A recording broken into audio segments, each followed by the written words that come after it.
Jefferson Button was not your average magician. He was round and cuddly, like a friendly teddy bear who'd enjoyed a few too many honey cakes.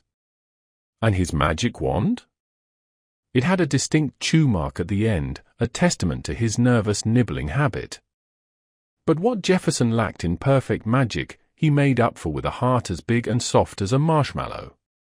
He loved making people happy, which was a good thing, because his magic had a mind of its own. One sunny afternoon, Jefferson was performing in the town square. "For my next trick," he announced, his voice booming with good cheer, "I shall make this delightful rabbit vanish." He gestured to a cage where a fluffy white rabbit sat munching on a carrot, looking utterly unconcerned. Jefferson muttered the magic words, "Hocus pocus, alakazam." He waved his wand with a grand flourish, and everyone leaned in, expecting the rabbit to disappear in a puff of smoke or a twinkle of glitter. But nothing happened. The rabbit blinked, nibbled its carrot, and wiggled its nose. It was still very much there, looking perfectly content in its cage. A ripple of giggles spread through the audience. A little boy pointed and chuckled. Jefferson, blushing a deep red, took a bow anyway. The crowd clapped and cheered, louder than ever. They didn't seem to mind that the rabbit hadn't vanished. In fact, they found it quite hilarious. "Perhaps," Jefferson stammered, "the rabbit has found a secret carrot cave." Jefferson tried again.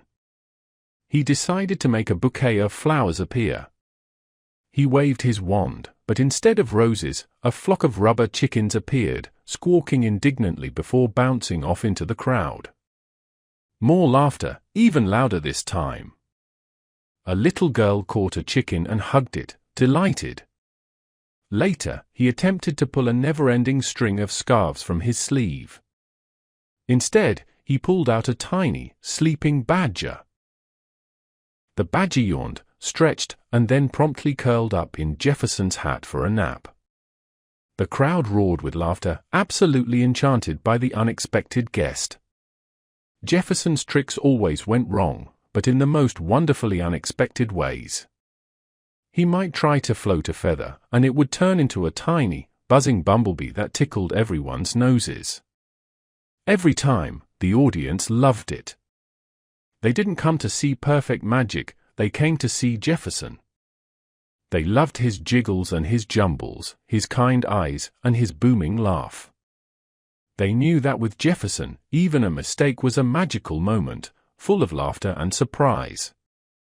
And Jefferson, the chubby magician with the kindest heart and the most delightfully disastrous tricks, wouldn't have it any other way. He knew that making people happy, even with a persistent rabbit or a flock of rubber chickens, was the best magic of all.